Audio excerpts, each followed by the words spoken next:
Five Nights at Freddy's back in 2015 was originally a very simple horror series about surviving spooky robots in a pizzeria, but as the games went on and more sequels dropped, the stories of the games got progressively more and more complicated. New characters, new events, new concepts were all added to the timeline, which got bigger and bigger. Every time a new game releases, the first thing a lot of people do is try and figure out where it fits into the timeline and what it means for it. However, despite how big the world of Five Nights at Freddy's has become and how detailed it is, we barely see it. We hear all the time about all these incidents and plot twists that led us into the games, but these events we rarely physically witness any of them. As the player, we only get to see one small piece of this timeline, that piece being the games that hide the whole abyss of lore behind it. Since 2015, the mysteriousness of the off-screen action has pretty much been ripped apart because there's so much fan content depicting the off-screen stuff that I can easily imagine it, not very mysterious at all. But there are some games and pieces of media that still do have a giant abyss of lore hidden behind them, but what are they? Well, that's the point of this video.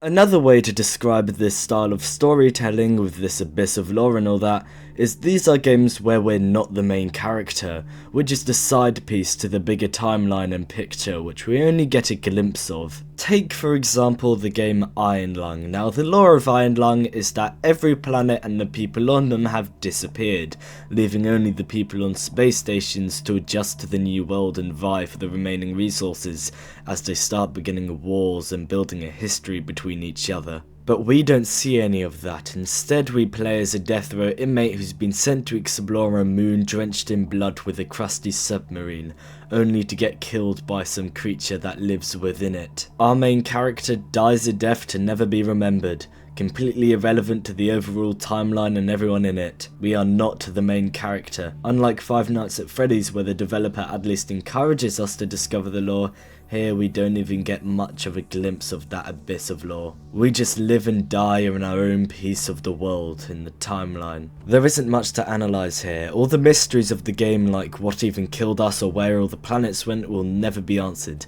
as our protagonist in the game just doesn't have that information, so nor will we. But the mystery is still there, and despite there probably being an answer to all the lore, we'll never know them. We'll never see the bottom of the abyss of lore.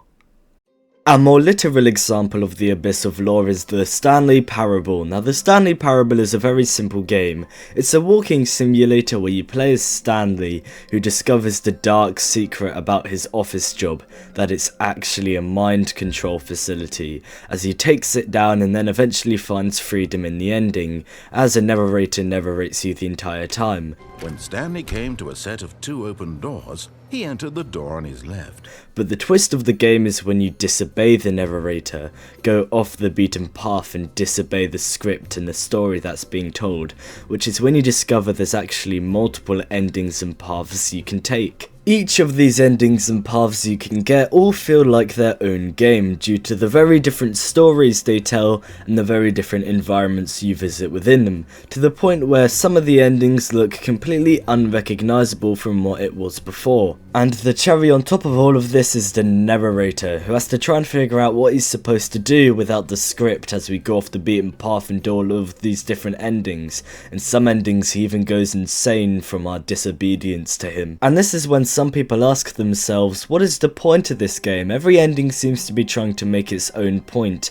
There has to be one overall message the game is trying to tell us, or one true ending that we have to try and look for, and every single time you think you found that true ending, it turns out it wasn't the true ending and another ending comes along and rips the previous one apart. For example, one ending may see the player have a lesson about how the narrator is always too pushy, making you do what he wants to do, and how not listening to the narrator and following your own path is way much better and cooler.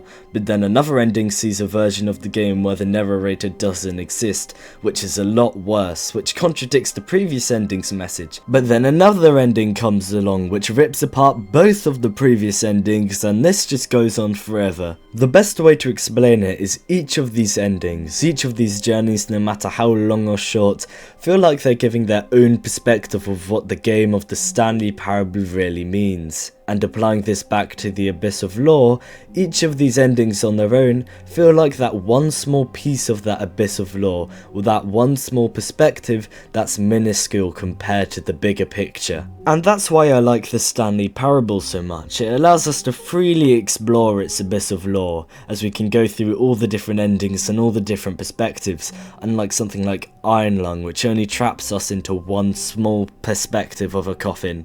However, a true Abyss of Lore is endless, and the Stanley Parable definitely isn't endless. There's only so many endings we can get in the game. So what is something that is endless? Well, it'd have to be something with fan content, because if the community can create official stuff for the game, then that by extension makes the Abyss of Lore endless. And the example I'm going to use for this is the SCP community.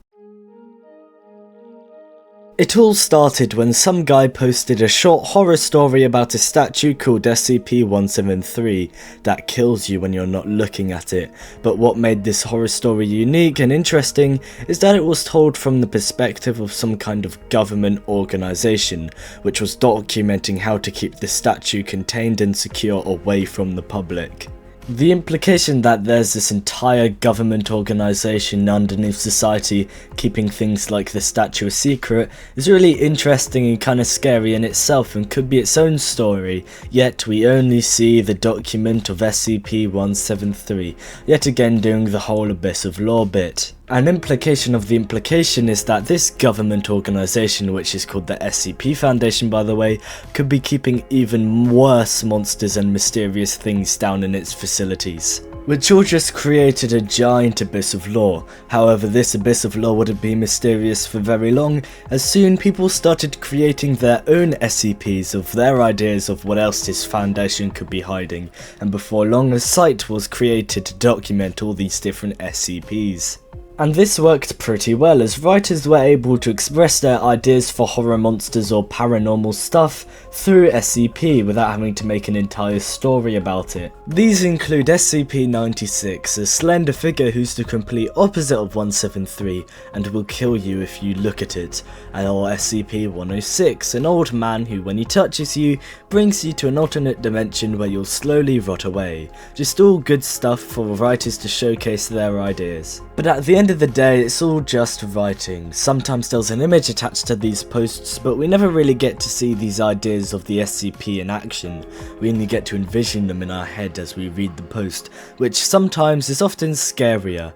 But imagine if there was a video game that took place inside this SCP facility, where we'd get to see all these monsters in action and see how the facility actually works to contain them. Well, yeah, it exists. SCP Containment Breach is a game where we play as a guy who's locked down in the depths of the containment facility as we have to escape all these different SCP nightmares who have now come to life. Now this game properly blew up in the Let's Play community, and since the game blew up so did the SCP community in general as well, and many SCP entries and monsters started getting added to the SCP wiki as the Abyss of Lore began to deepen once again. But because there were so many SCP entries being written up for the wiki at a time, the general quality of them began to degrade, with most of it being slop and junk written by people who didn't really understand how SCP worked, and this certainly wasn't helped by the fact that SCP was beginning to be seen as a trend, with low effort content creators using it to try and get some views. However, hidden behind all this SCP slop pretty far down in the Abyss of Lore remains another type of SCP, more talentedly written ones that are way more existential and complicated and really tap into the idea of the SCP universe. Like SCP-5000, the mech which is from the future, and in the logs of the mech we see the story of the past user of the mech who told of how the SCP Foundation would eventually turn on everyone and unleash all the SCPs upon the world to destroy it. which is a pretty great concept with a good narrative, and this SCP along with many others really paint a good glimpse at how realistic, horrifying and big the SCP mythos really is. But at the end of the day it really is just a glimpse. Despite how big the SCP universe is, we only get to see one small perspective, the human perspective, and how we respond to all these nightmares, with a containment facility and a secret organisation. Just one small piece of the endlessly growing abyss of lore. There's so many examples of pieces of media where you're not even close to being the centre of the narrative and are just one small perspective that I could just go on and on and on until it's an abyss of lore in itself. So I'm just going to end the video here because there isn't really much I can continue to talk about or draw from that I haven't already have. That and I'm shit at ending videos. So goodbye and subscribe please.